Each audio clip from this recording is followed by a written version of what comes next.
하나님을 예배하고 찬송하고 또 말씀 듣고 기도하는 것이 굉장한 축복입니다. 하나님께서 우리 한국을 축복하시고 또 교회를 축복하셔서 우리가 마음껏 하나님을 찬양하고 예배할 수 있습니다. 오늘 또 하나님께서 우리에게 큰 은혜를 주실 줄로 믿습니다. 자, 제목 한번 같이 읽어볼까요? 속임수와 언약 그리고 하나님의 주권. 자, 여호수아 9장에서 우리는 세 가지의 단어를 좀 생각할 수가 있습니다. 첫째는 속임수와 거짓입니다. 두 번째는 언약이 무엇인가? 그리고 또 세 번째는 하나님의 주권, 역사에 대해서 잠깐 살펴보려고 합니다. 자, 여호수아 9장은 이스라엘 백성이 가나안 정복 도중 기브온 족속의 속임수에 속아서 화친 언약을 맺게 되는 사건을 다룹니다. 자, 이 단순한 사건은 외교적 실수가 아니고 하나님께 묻지 않고 결정했던 것입니다. 그래서 어떤 면에서는 이스라엘 민족에게 큰 아픔 또 경각심으로 다가옵니다. 그러나 또 놀라운 것은 하나님께서 그 잘못된 언약조차도 받아들이시고 주권적으로 사용하셔서 선을 이루신다는 점입니다. 오늘 우리는 이 본문을 통해서 분별력의 중요성, 그리고 언약의 책임, 그리고 하나님의 신실하신 섭리에 대해서 묵상하고 은혜를 나누기를 원합니다. 자, 첫 번째는 분별 없이 결정할 때 우리는 영적인 함정에 빠집니다. 자, 성경을 한번 볼까요? 성경 읽어보세요. 자, 이 후에 요단 서쪽에, 그러니까 가나안 족속에 있는 사람들이 다 지금 이스라엘 민족들이 여리고를 정복하고 아이성에게 정복했다, 이런 얘기를 다 들었습니다. 그리고 2절 보니까 자, 이 사람들이 이제 자기들이 살기 위해서 모여서 일심으로 여호수아와 이스라엘에 맞서 싸우려 합니다. 연합군을 만들어 가지고 이제 대응하려고 그래요. 그 전에는 아이성 혼자서 대적했지만 그 당시는 통일된 국가 아니고 족장 시대였습니다. 그러니까 각 족속별로 해서 시키면 왕이 세워진 거예요.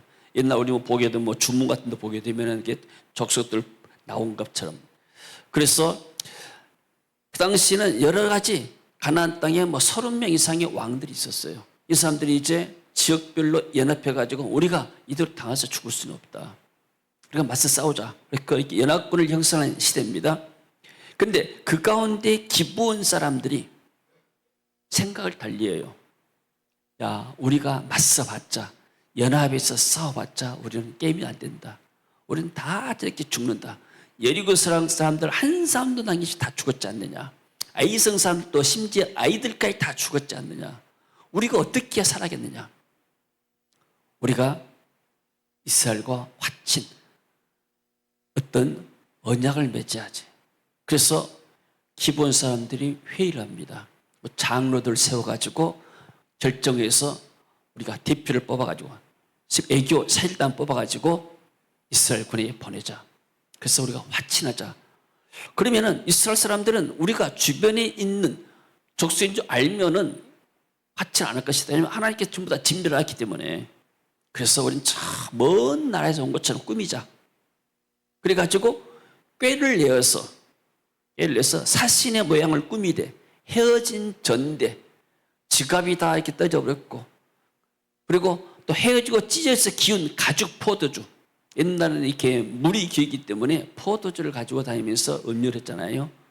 근데 얼마나 오래 시간이 걸렸으면 그 새로 포도주를 담으면 새 푸대에 담아야 되는데 오다가 낡아가지고 포도주 부대가 터진 거예요. 그걸 기운 거예요, 이렇게. 그리고 포도주 부대를 나귀에 신고 그 발에는 낡아서 기운 신을 신고 낡은 옷을 입고 다 마르고 곰팡이 난 떡을 준비하고, 오늘날 말하면 저 유럽에서 나온 것처럼 이렇게 엄청나게 이 유장을 한 것이죠. 그리고 근데 길갈 진영으로 가서 여호수아에게 이르죠. 그와 이스라엘 사람들에게 이르되, 장군님, 우리는 저 먼 나라에서 왔습니다. 우리는 당신들과 조약 맺기를 원합니다. 쉽게 말하면 동맹하기를 원합니다. 동맹이란 말은 당신들을 해하는 사람 우리가 싸우고 당신들을 위하는 사람들을 같이 축복하기 원합니다. 서로 동맹이다. 우리가 한미 동맹한 것처럼. 그러니까 이스라엘 사람들이 히스함에게 우리가 가만히 보니까 너희들 이 인상을 보고 보니까 우리 가운데 이 옆에 동네 사람들 아니냐. 근데 우리가 어떻게 너희들과 죄악을 맺었냐. 우리는 하나님의 말씀에 짐작이기 때문에 너희들과 화친할 수가 없다. 그들이 말했죠. 아닙니다. 우리는 당신의 종들입니다. 그래서 그러면 도대체 너희들 어디서 왔고 누구냐? 보니까 그들이 말하죠. 종들은 당신의 하나님 여호와의 이름을 말미암아 심히 먼 나라에서 먼 길로 왔습니다. 이는 우리가 그의 소문을 듣고 그가 애굽에서 행한 모든 일을 들었습니다. 그리고 그가 또한 요단 동쪽에 있는 아모리 사람의 두 왕 헤스본 왕 시온과 아스다로스 있는 바사나 오기게 행한 모든 일을 들었습니다. 지금까지 출애굽하면서 당신들이 했던 일들, 하나님이 했던 일들을 우리가 다 들었습니다. 그러므로 우리 장로들과 우리나라의 모든 주민이 쉽게 말하면 투표했단 말이에요. 우리에게 말하 이르되 너희는 여행할 양식을 손에 가지고 와서 그들을 만나서 이르기를 우리는 당신들의 종이니 우리는 당신들 섬기겠습니다 말이에요. 이제 우리와 조약을 맺읍시다. 당신들이 우리를 치지 않겠다고만 하게 되면은 화친 조약만 맺게 되면 우리는 당신들이 뭐든지 하라는 대로 하겠습니다. 요즘 트럼프가 이렇게 관세 전쟁을 하면서 이렇게 서로 이렇게 조약하고 하는 것처럼요. 자, 우리 이 떡만 봐보세요. 당신들에게 오려고 떠나던 날에 우리 집에서 만들어 뜨거운 것을 양식으로 가져왔는데 얼마나 길이 오래 걸렸는지 오다가 다 곰팡이 나버렸습니다. 또 우리가 포도주를 담은 이 가죽 푸대도 올 때는 말짱하게 새 것이었습니다. 근데 이제 오다가 여행길에 부딪히고 해서 찢어지게 되었고, 자, 우리 옷을 봐보세요. 신도 여행이 너무나 길었으므로 지금 이렇게 낡았습니다. 속지 않을 사람마다 있겠어요. 다 속죠. 형식일지 모두 완전히 사람들이 이렇게 하기 때문에. 그리고 무리가 그들의 양식을 취하고 어떻게 할지 여호와께 묻지 아니하고. 자, 여기가 키포인트입니다. 묻지 아니하고. 14절 같이 읽습니다.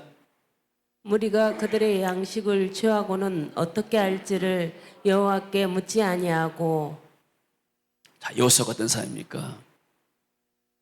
모세와 같이 40일 동안 산에 가서 금식기도한 사람이에요. 모세 옆에서 40년 동안을 모세를 섬겼던 사람이에요. 하나님과 모세의 관계 너무나 잘하는 사람이고, 그리고 모세가 죽고 났을 때 하나님께서 직접 말씀이셔가지고 여리고 정복하는 모든 진략을 다 가르쳐 주셨습니다. 아이성이 실패할 때, 또 기도할 때 하나님께서 아이성을 정복할 계략을 다 가르쳐 주셨어요. 성령이 충만하고 지혜가 충만하고 믿음이 충만한 사람. 그런데도 이 상황 속에서 깜빡 넘어가는 거예요. 우리는 완전하지 않습니다. 우리는 항상 허물이 있을 수가 있어요. 우리는 실수할 수가 있습니다. 왜요? 우리가 눈에 보이는 것, 어떤 면은 현상적으로 볼 때는 다 맞는 얘기예요. 그러잖아요. 이 사람 말이 증거잖아요. 옷도 다 헤어졌고 신발도 다 떨어졌고 누가 보더라도 정말로 이렇게 불쌍히 여길 수 있는 그런 말이죠. 너희들이 이런 먼 길을 이렇게 왔느냐? 우리하고 화친을 하고 너희들이 정말로 그 마음이 정성이 좀 가상하다. 그런 마음의 감동이 오는 거예요. 자, 우리가 이렇게 사람들이 제안할 때 너무나 좋은 것 같은 거야. 사람들 우리에게 좋은 것을 이렇게 하면서 이렇게 우리 유혹할 수가 있는 것이죠. 그럴 때 우리가 기도하지 않고 결정하게 되면은 그것이 때로는 낭패가 될 수 있고 실수가 될 수가 있습니다. 그래서 여호수아가 곧 그들과 화친하여 그들을 살리라는 조약을 맺고 회중 족장들이 그들에게 맹세했더라. 화친했나 우리는 도장 찍으면 되지만은 옛날에는 맹세를 냈어요. 그래서 만약에 이 조약을 우리가 어기게 되면은 저주가 임할 것이다. 어떤 사람들은 짐승을 갈라놓고 각을 떠놓고 나서 그 일 지나가요. 만약에 이 언약을 어기게 되면 우리 사람들이 이처럼 이렇게 저주를 받을 것이다. 그래서 그들과 조약을 맺은 후 사흘이 지나서야 그들이 이웃에서 자기들 중에 거주하는 자들이람을 들으니라. 인간의 눈으로 보기에는 그럴듯한 제안도 하나님께 묻지 않으면 영적으로 이렇게 함정에 빠질 수가 있습니다. 우리 안한 목사님은 뭐 동생이 사업을 한다 해가지고 인감을 빌려달라고 그랬어요. 그러니까 형제간 입장에서 사업한다는데 안 빌릴 수 없잖아요. 그러니까 뭐 별로 이렇게 잘 되라 하고 못 모르고 그냥 빌려준 거예요. 근데 이게 평생이 올무가 돼가지고 목회하는데 얼마나 죄인지 몰라요. 그러다가 우리 집에 있어서 재정의 은혜를 받고 나서 완전히 회복되고 또 이렇게 지금 이렇게 회복됐지 않습니까? 또 어떤 목사님은 어떤 분이 굉장히 좋은 사업 아이템을 가져왔어요. 목사님, 이것을 교회 이름으로 같이 합시다. 그리고 여기서 나온 모든 이익들은 교회에 이렇게 선교로 쓰고 교회로 이렇게 씁시다 합시다. 너무나 좋은 장밋빛 같은 제안이에요. 그래서 교회 이름만 빌려주세요. 교회 이름 빌려줬어요. 임금을 다 줘본 거예요. 그때 나중에 사업이 잘못되어가지고 교회 차압이 들어본 거예요. 왜요? 우리가 하나님께 묻지 않냐고 그냥 우리의 눈에 보이는 생각대로 하게 되면 실수할 수가 있는 겁니다. 그래서 우리는 중요한 일을 할 때, 큰 일 할 때는 반드시 하나님 앞에 기도하는 시간이 필요할 줄로 믿습니다. 자, 사울이라는 사람, 사무엘상 13장 한번 열어보세요. 13장 8절 말씀. 사울이 왕이 되었어요. 제사장, 당시에 사무엘 선지자가 와서 제사를 하나님께 드려야 돼요. 제사는 하나님께 구하실 때 제사장만 드릴 수가 있는 거예요. 자, 사울은 사무엘이 정한 기한대로 7일 동안 기다렸지만 사무엘이 길갈로 오지 않냐며 백성이 사울에서 흩어지는지라. 아니 쉽게 말해서 하나님께 제사 드리기 위해서 사무엘을 기다리는데 사무엘이 안 나타나는 거예요. 백성들이 다 지나간 거예요. 사울은 인간적인 사람이잖아요. 이 사람들이 나한테 흩어지면 안 되는데 좀 같이 제사 드리고 나서 같이 힘을 모아가지고 나를 세워가야 되는데, 그래서 사울이 급한 마음에 번제 한 봉지를 가져오라. 내가 하겠다. 제사장이 드릴 수 있는 권한을 침범한 거예요.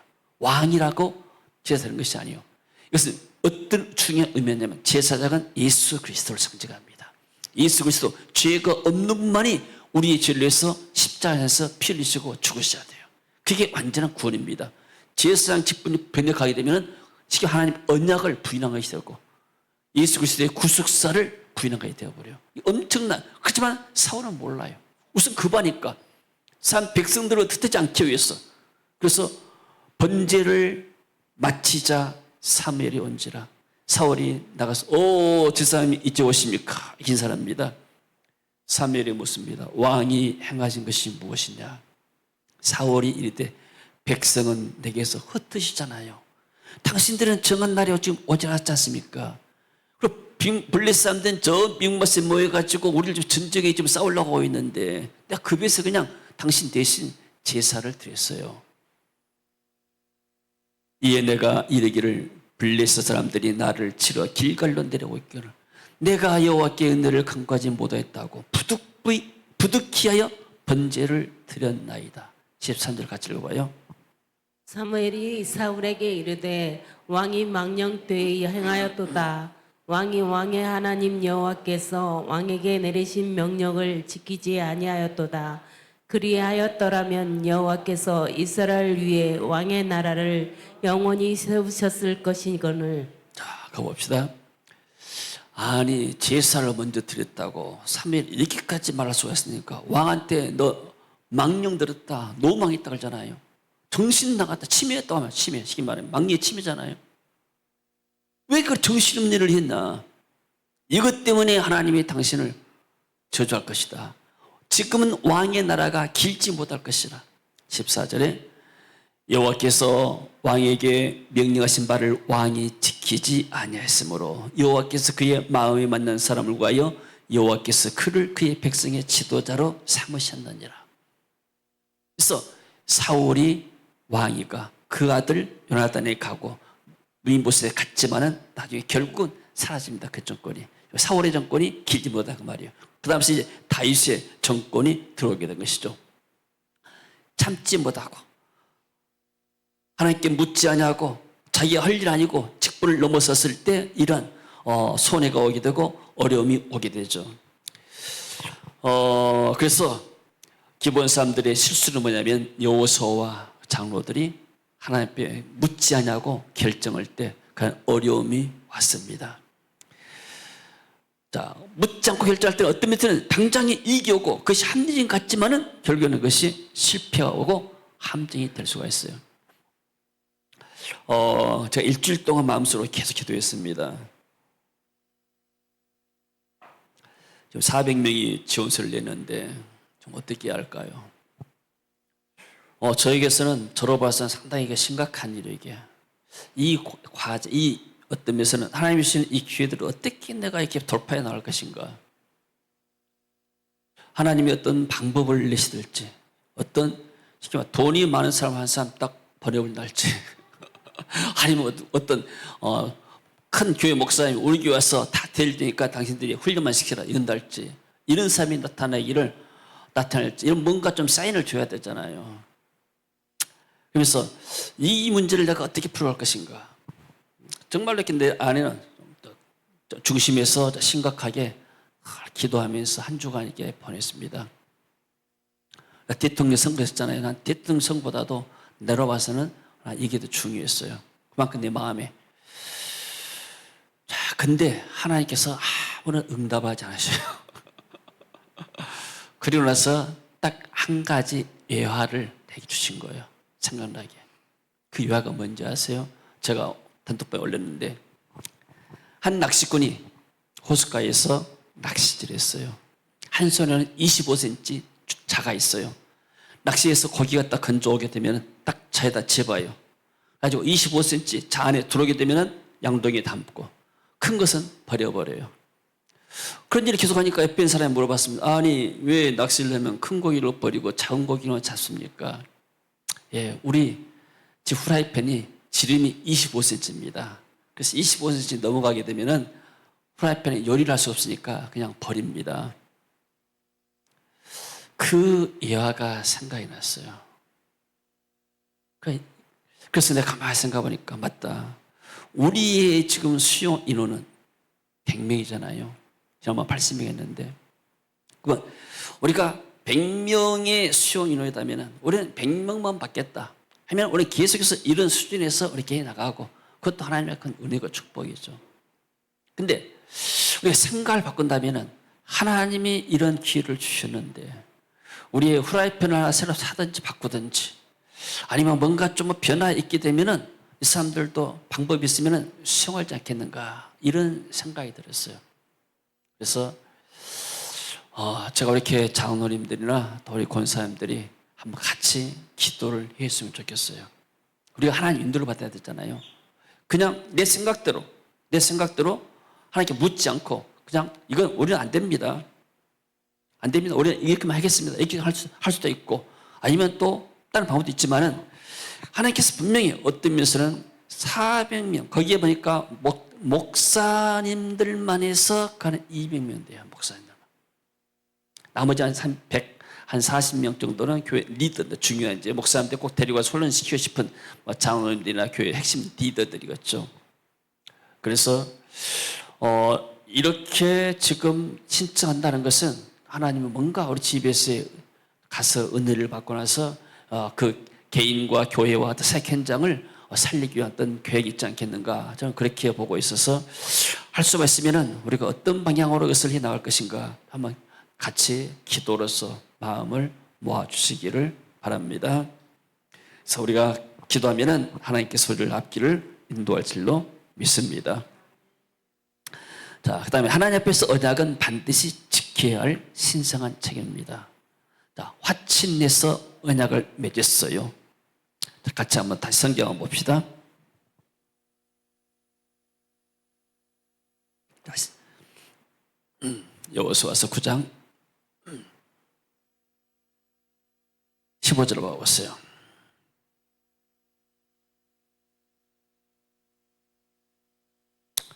자, 16절 그들과 조약을 맺은 후 사월이 지나서야 그들이 이웃에서 자기들 중에 거주한 자들함을 들으니라.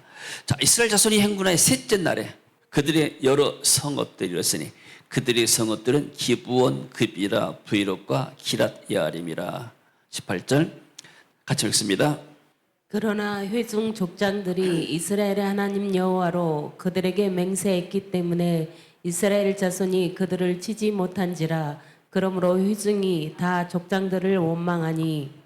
자, 그러니까 백성들을 봐보세요.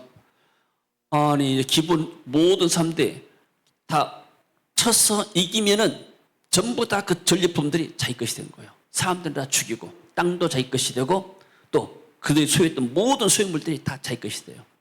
심지어 뭐 짐승까지라도 가지려면 다 가졌죠. 한 나라 한 족속을 이렇게 정복한다는 것은 그만큼 이익이기 때문에 사람들이 전쟁하잖아요. 그러니까 백성들 입장에 볼 때는 굉장히 손해요. 이게 우리 땅이 되고 우리의 기업이 되고 우리의 재산이 되게 되는데 이걸 못 지키게 하니까 좀 원망이 나온 거예요. 그래서 그들 족장들이 다 원망합니다. 아니 장로들 원망하죠. 왜 장로인데 이런 결정했습니까? 이 사람들 옆에 사람 아닙니까? 모든 족장이 말하죠. 온 회중이 말합니다. 우리가 이스라엘의 하나님 여호와로 그들에게 맹세했다. 우리 이름으로 온 것이 아니다. 하나님의 이름을 걸고 있기 때문에 이제 우리가 그들을 건들 수가 없다. 한 번 하나님 언약이기 때문에. 자, 여러분 우리가 이렇게 결혼을 뭐냐면은 언약입니다. 약속이잖아요. 하나님과 여러 증인 앞에서 나는 이 사람과 평생을 살겠습니다. 언약이에요. 언약. 사람들은 사랑 때문에 결혼한다고 그래요. 사랑이 식어지면 해줘야 됩니까? 사랑은 과정입니다. 언약 때문에 사는 거예요. 그게 든든하지. 내가 당신 사랑하니까 살고 또 미워하면 헤어져 버리고. 그것은 그렇게 연애할 때는 그래서 할 수 있죠. 그러나 결혼한 것은 하나의 언약으로 들어간 겁니다. 자, 우리가 그들에게 맹세한 맹약으로 말미암아 진노가 우리에게 임할까 하노라. 이렇게 행하여 그들을 살리라고 여호수아가 중재를 냅니다. 21절을 봅니다. 무리에게 이르되 그들을 살리라 하니 그 족장들이 그들에게 이른 대로 그들이 온 회중을 위하여 나무를 패며 물을 깃는 자가 되었더라. 이 사람들이 좀 보니까 그들을 살려내고 그 사람들 대신에 자기들이 말했기 때문에 종삼자 나무 펴고 물 깃는 자 되자. 근데 온 회중을 위해서 이 사람들이 나중에 성전에서 일하는 사람이 돼요. 올라면 교회 청소하고 밥하고 또 땔감 가져오고 뭐 이런 일을 한 사람이 되거든요. 자, 22절 말합니다. 여호수아가 그들을 불러다 말하되 너희가 우리 가운데 그 점에서 어찌 열심히 먼 곳에 왔다고 우리를 속였느냐? 왜 우리 거짓말했느냐? 그러므로 너희가 저주받는다. 너희가 대를 이어 우리 종이 되어라. 내 하나님의 집을 위하여 나무 패며 물 있는 자가 되어라. 성전에서 봉사한 사람이 되는 거예요. 할렐루야. 그들이 여호수아에게 말하죠. 당신의 하나님 여호와께서 그 종 모세에게 명령하사 이 땅을 다 당신들에게 주고 이 땅의 모든 주민을 당신들 앞에 멸하라 하신 것이 당신들의 종에게 분명히 들림으로 당신들로 말미암아 우리가 목숨을 잃을까 심히 두려워 이렇게 했습니다. 솔직히 말하죠. 보소서 이제 우리가 당신의 손에 있으니 당신의 의향에 좋은 대로 우리에게 행하소서. 여호수아가 그대로 그들에게 행하여 그들을 이스라엘 자손의 손에서 건져서 죽이지 못하게 하니 그날에 여호수아가 그들을 여호와께 택하신 곳에서 회중을 위하여 여호와의 제단을 위하여 나무를 베며 물 깃는 자로 삼았으니 오늘까지 이르더라. 하나님이 이 사람들의 신앙 고백을 받은 거예요. 하나님이 행하신 모든 것들을 우리가 듣고 우리가 이 멸망의 죽음에서 구원받기 위해서 우리가 거짓말해서 화채 매었습니다. 언약 맺고 나니까 이미 언약의 벼슬에 들어온 겁니다. 여러분들 우리가 이렇게 우리나라도 이런 경우가 좀 있잖아요. 외국인들이 한국에 국적 받아와서 합법적으로 비자 받고 와서 일하잖아요. 그러면 어떤 면에서는 이 사람들은 합법적으로 와서 일하게 되면은 우리 대한민국의 보호를 받잖아요. 대한민국 국민으로서. 그런데 이런 것들을 좀 못마땅해 생각하는 사람이 있어요. 프랑스 같은 데 보게 되면은 거기 또 이민자들이 많아요. 왜냐면 선진국으로 갈수록 아이를 안 낳으니까 이민자를 받을 수밖에 없어요. 이민자 받다 보게 되면은 무슬림도 많이 들어오고 또 질이 떨어진 사람들이 많이 들어오잖아요. 그 사람들이 사회에 문제를 일으켜요. 그들이 촌락을 형성해 가지고 굉장히 어떤 이렇게 법이 없는 무법지도 만들게 되고 많은 범죄가 일어났잖아요. 그러니까 일부 사람들은 그런 것 때문에 그런 사람들 또 이렇게 테러하기도 하고 또 백인들이 유색인종들을 뭐 하지 않습니까? 이런 경우가 좀 비슷합니다. 자, 그런데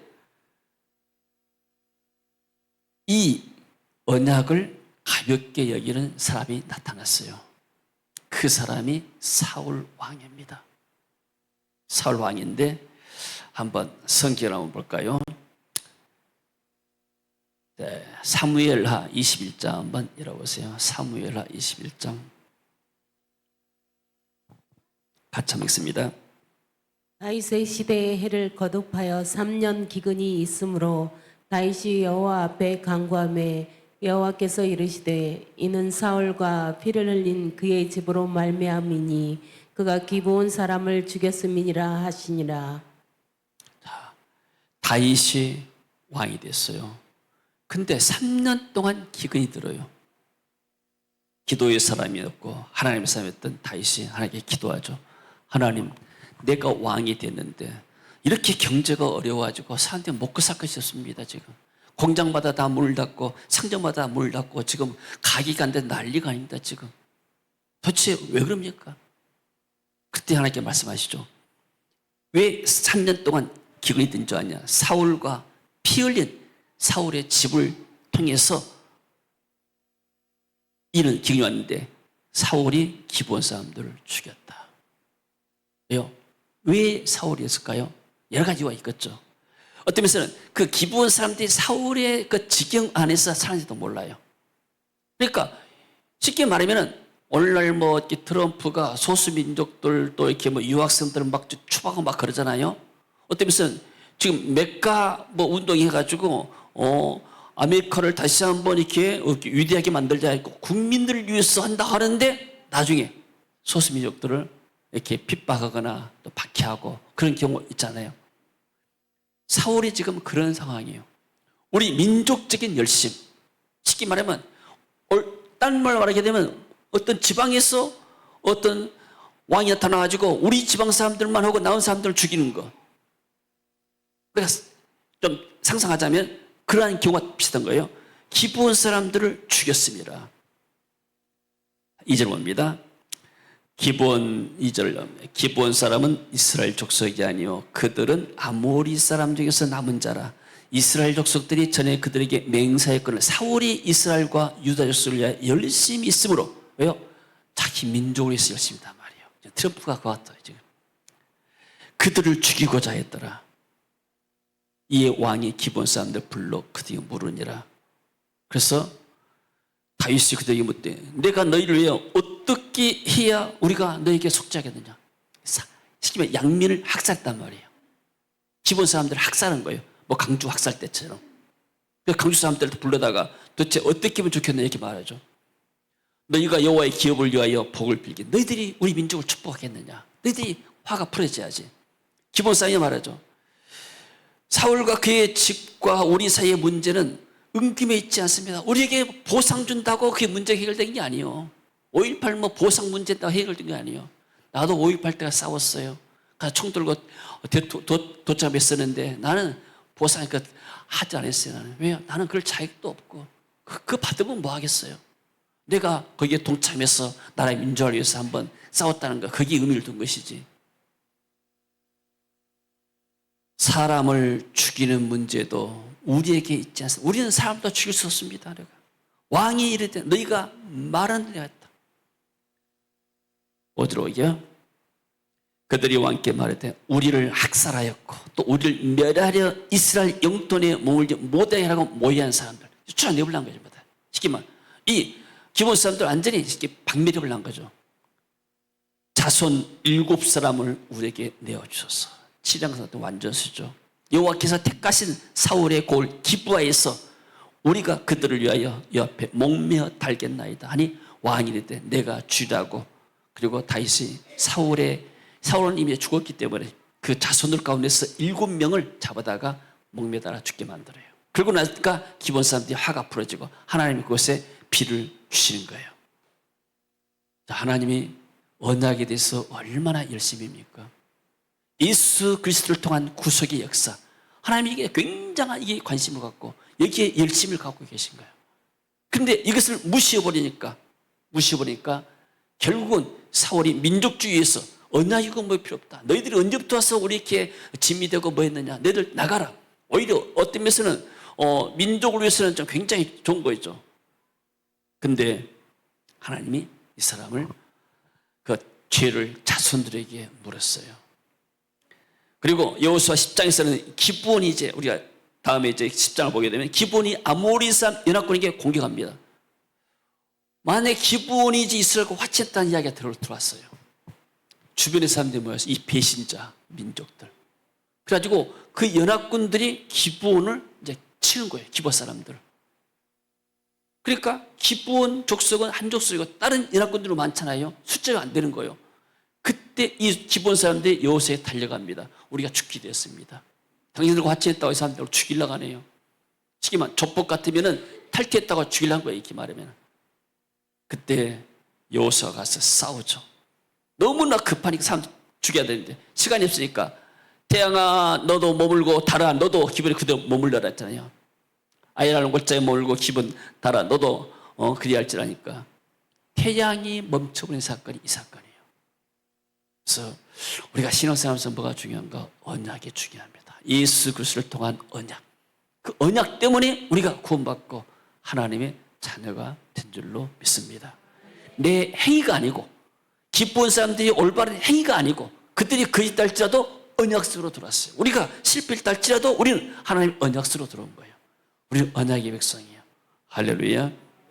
그래서 이 전투에서 태양과 달 멈추는 기적을 베풀고 기도원과의 언약을 하나님이 지켜주신 겁니다. 그래서 하나님의 언약의 백성들은 하나님이 지키십니다.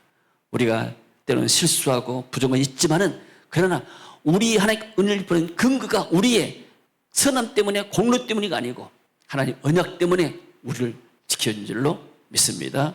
그래서 하나님은 이처럼 인간의 실수를 통해서도 은혜의 드라마를 펼치십니다. 그래서 이 기본 사람들은 단순한 종이 아닌 하나님의 성소랑 봉사절로 되었어요.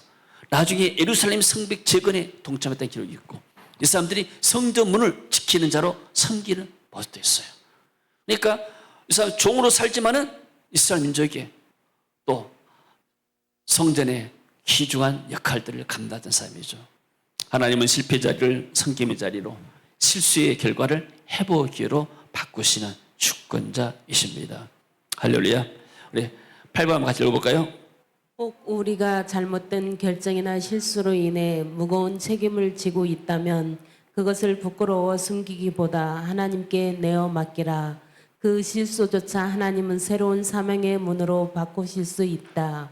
아멘. 할렐루야. 자, 결론입니다.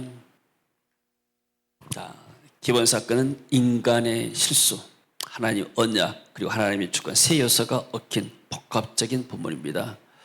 이 안에서 우리는 뭐든지 중요한 일수록 기도하고 분별하면서 결단을 하고 결정을 해야 할 줄로 믿습니다. 그리고 하나님 앞에서 맺은 언약은 신실하게 지켜주는 거예요. 우리가 하나님 앞에서 이렇게 기도한 것도 있잖아요. 또 우리가 이렇게 서원하면서도 기도한 것, 하나님께서 이것을 내게 해주시게 되면 나는 이렇게 하겠습니다. 성경은 말합니다. 네가 서원한 것을 실수했다 하지 말아라. 그러니까 어떤 면에서는 우리가 그냥 별로 생각 없이 생각 같지만은 그러나 하나님은 그 하나님 앞에 서원에 약속한 것들을 다 기억하고 계시다는 거예요. 그리고 우리의 실수와 연약함조차도 하나님 손에 들려지게 되면 은혜의 도가 돼요. 자, 하나님의 큰 은혜가 있기를 원합니다. 야곱의 간증문을 제가 받았어요. 제가 야곱한테 간증문을 쓰라 했어요. 너 기본 사건 알지 않느냐? 간증을 써라 했어요. 제가. 자, 읽어드릴게요. 나는 야곱이다. 나는 형 에서를 속였다. 장자의 권리를 사고 아버지 이삭의 눈을 속여 축복을 가로챘다.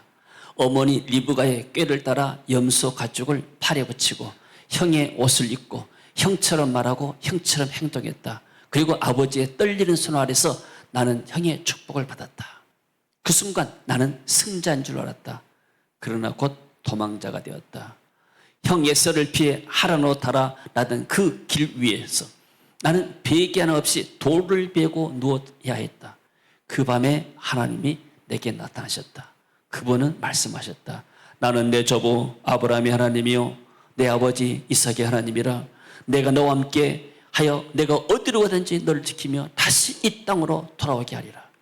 나는 속였는데, 나는 거짓으로 얻은 축복을 받았는데 그분은 나를 버리지 않으셨다. 세월이 흘러 나는 기브온 사람들의 이야기를 들었다. 그들도 속였다. 낡은 옷, 곰팡이 난 떡, 찢어진 가죽 부대. 여호수아를 속이고 이스라엘과 언약을 맺었다. 그러나 여호수아는 그 언약을 지켰다. 왜냐하면 하나님의 이름으로 맺었기 때문이다. 그 이야기를 들을 때 나는 내 지난날에 떠올랐다. 나도 속였고 나도 언약을 빼앗았지만 하나님은 그 언약을 파괴하지 않으셨다. 하나님은 나를 징계하셨지만 결국 나는 이스라엘이라고 부르짖며 새 이름을 지었다. 나는 깨달았다. 하나님의 은혜는 나의 정직함으로 시작된 것이 아니라 그분의 언약과 신실하심으로 시작되었고 끝났다. 속임도 실수도 두려움도 하나님의 계획을 막을 수가 없었다. 이제 나는 말할 수 있다. 나는 비겁했지만 하나님은 나를 버리지 않으셨다. 나는 괴기를 했지만 하나님은 나를 다듬으셨다. 나는 야곱이었지만 하나님은 나를 이스라엘아 부르셨다. 내 이름을 부르시고 내 허물을 덮으시고 나의 부족함조차 사용하신 하나님, 그분의 은혜 앞에 나는 엎드립니다. 아멘. 자, 이것이 바로 우리의 간증이 된 줄로 믿습니다. 야곱이 바로 우리입니다. 하나님의 은혜로 우리가 지금까지 살아왔고 또 성전에서 봉사하는 봉사자가 되었습니다. 주님 은혜를 감사드립니다. 오늘 말씀을 통해서 우리가 죄가 많고 허물이 많고 실수가 많은 자지만은 하나님이 예수 그리스도에 통해서 언약의 자손 삼아주시고 오늘날까지 축복하시고 인도하신 것을 감사드립니다.